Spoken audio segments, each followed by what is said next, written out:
Okay, today is day 2 of my video blog, and the point here for day 2 is to give the reason or the purpose of why I'm doing these videos. Calvinism, and this is assuming you watched the first video.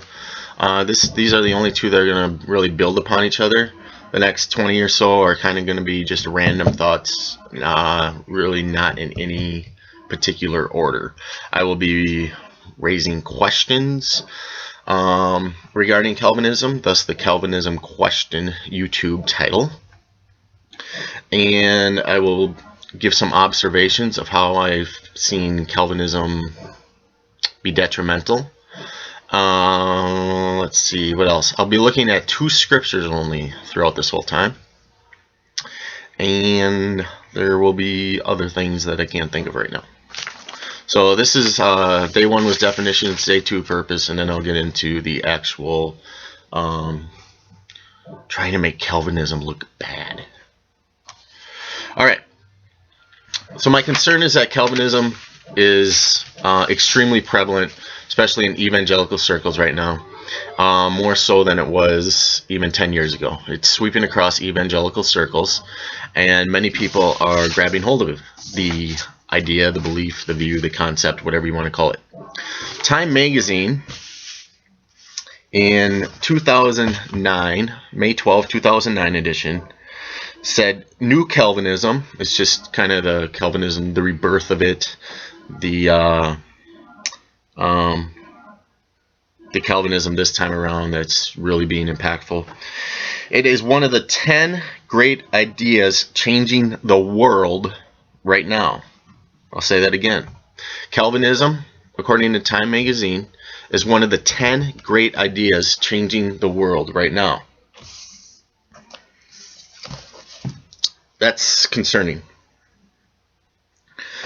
I actually, believe it or not, I'm 34 years old right now. When I was 19, I became a Calvinist. And I can see why it's kind of sweeping, kind of one of the great thoughts of today, because when you first become a Calvinism, if you grab hold of the theology, you feel like you're reborn for a second time.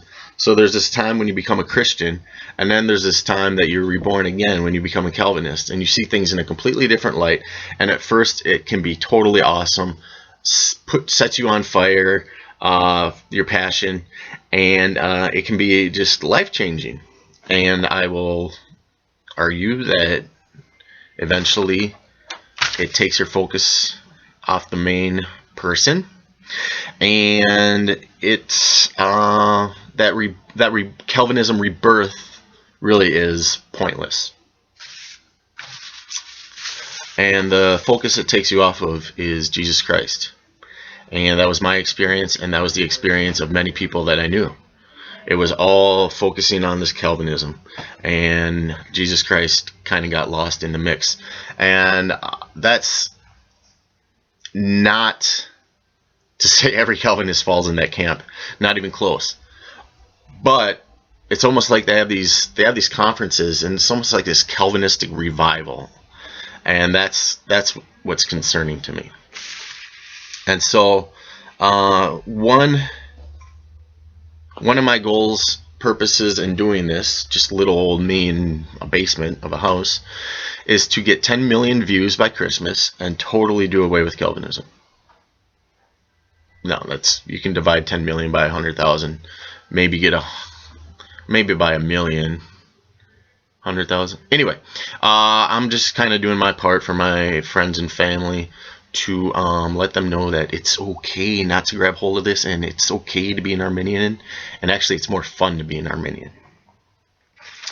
One Calvinist commented, well-known Calvinist, a pastor, the sovereignty of God, that would be the Calvinistic view of the sovereignty of God, that he ordains everything, as we talked about yesterday, is front and center of the gospel.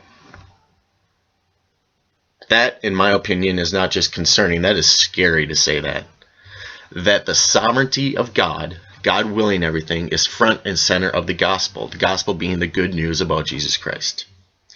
So, that's what worries me, And once again, that's what I'm coming against.